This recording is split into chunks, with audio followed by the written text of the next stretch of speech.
Hi everyone, Radhe Radhe. In this video, we're going to be doing chapter 12, verse 19. 18 and 19 were merged in by both people, Prabhupada and Swami Mukundanand. And I did 18 in the previous video. So we're going to sing 19 together and we'll read the translation of everything. But I had gone into the details of 18 last time, so I'll go into the details of only 19 this time. So let's do our prayer first and then sing the verse together.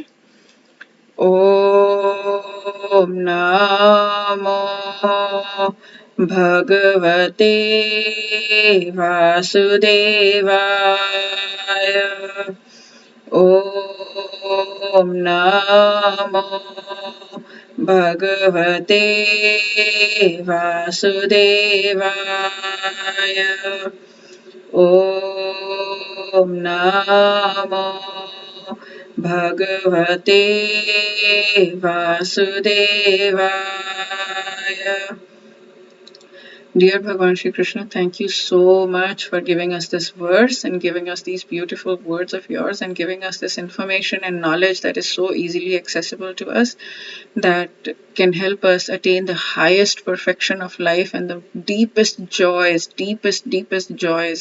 of rekindling our eternal relationship with you and building love for you and love for everyone else, so that we feel deeply secure and all of our fears and all of our insecurities just fly out the window and we just feel so deeply loved and just, yeah, so that we can pour love onto others instead of needing love from them, instead of needing to take from them, by needing their respect, like you've said in this verse, that once we attain your love, we will not need respect from other people and we will not be offended if people say whatever, because we will just be so secure in the love that we have. We'll be so secure in the love that we have for you and from you that nothing else will matter. Okay, let's sing the verse together. Let me turn on the screen. Okay. I realized that because I sing in Hindi, I might not remember to make sure to put the English part on the screen so that people can read. So I'll be very careful. I'll try to be very careful now. तुल्यनिन्दास्तुतिर्मौनी सन्तुष्टो येन केनचित् अनिकेतः स्थिरमतिर्भक्तिमान् मे प्रियो नरः.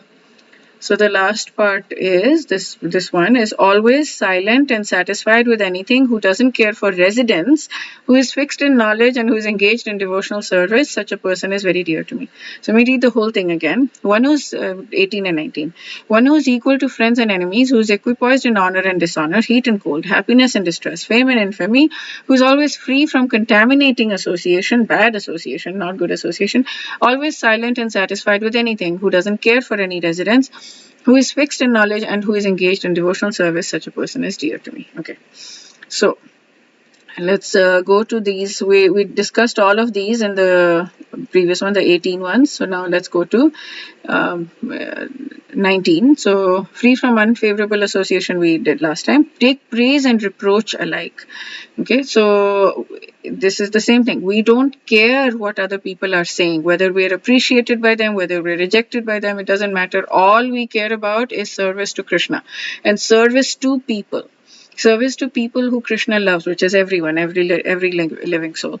So when we get to that stage, then it doesn't, all of this doesn't affect. Given to silent contemplation. We can be either crows that are drawn to garbage piles or swans attracted by lakes. We can either talk about, worldly material crap, or we can be drawn to the lakes and talk about topics such as names, forms, pastimes, and glories of God. Content with whatever comes their way. We only need what we need. We're not eager for more material things, without attachment to place of residence. Now, this one is so like, oh my goodness, I'm so attached to my place of residence. This one is the hardest thing. It hit home. He's like specifically talking about place of residence. Like, did you have to be so specific? Okay. No earthly home can be a permanent resident for the soul. It must necessarily be left behind when we die. I agree, but until we die, at least, like um, live this world as a traveler lives in a wayside inn, aware that it is to be vacated the next morning. Ugh. Okay, intellect is firmly fixed in me. Yes, we have deep conviction in the supremacy of God's position in their eternal relationship with Him. We talked about this in the last video. They're firm in their faith, and that if they surrender to Him lovingly by God's grace, they will achieve the highest realization, and they neither wander from attraction to attraction or path to path. Krishna declares such resolute devotees to be very dear to Him. Okay, everybody is very dear to Him, and yeah, such resolute devotees are even more dear to Him, and He's able to pull them out of this ocean of nations and bring them up to His own abode. Hari Parshad Prabhu was saying, Krishna is like, of course, He loves everyone like mad, right? Like crazy. He wants everybody, but He's very careful about who He associates with, who He reveals Himself to. He tests us over and over and over again. He tests us. He wants us to cry. Hari Parshad Prabhu was like, Krishna is very crooked. And the example that he was giving is, okay, if there is a wife, okay, let me turn off the screen because I don't need that right now. So he was saying that if there is a wife and a husband and they're having an argument, how will the wife win the argument? And everybody said she'll cry, and he's like, yeah, of course she'll cry, he'll melt, that's it. The conversation over for the rest of your life, it's over, right? This is how it works. So he was saying that Krishna is the ultimate Purush, and all of us living souls, whether in a man's body or a woman's body, all souls are Prakriti, all souls are feminine. So what do we need to do in order to make Krishna melt? We need to cry. He's like, Krishna is crooked. We need to know how to handle that crooked. We need to be even more crooked to handle his crookedness. It was so sweet the way he said it. But yeah, it makes sense to me. Like we need to desperately beg, cry, whatever, like, please Krishna, please help me, please help me, please help me.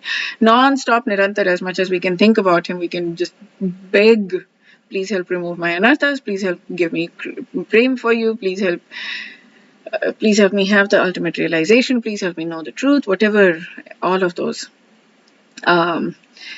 There was one more thing that Hari Parshad Prabhu had said that I wanted to talk about, and it just flew in for one brief glimpse and then it flew out.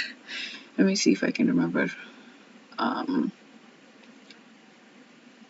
What were we talking about? Let me see if I can go back and recreate.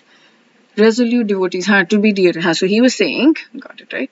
He was saying that he does not take people very easily to his abode. I mean, he loves everybody, but he does not take people, because what happens? We are the eternal servants of God, right? We are the eternal servants of Krishna. So technically we are serving him when we're going back to Golok, Golok Vrindavan, the spiritual sky, when we're getting liberated and when we're living with him. We're serving him. We want to serve him. We want to do everything for his pleasure. But he takes care of his devotees. So what ends up happening is then he serves the devotees as well. So he's like, I don't want to do this unless I'm absolutely certain. He's like, I'm not going to take care of you just like that. So he's very careful about who he pulls up into his land. But yeah, we're not doing any of this so that we can be pulled up. We are doing this because we want to love God. That's it. We don't want anything from him. So that's why Hari Parshad Prabhu, again, what he was saying.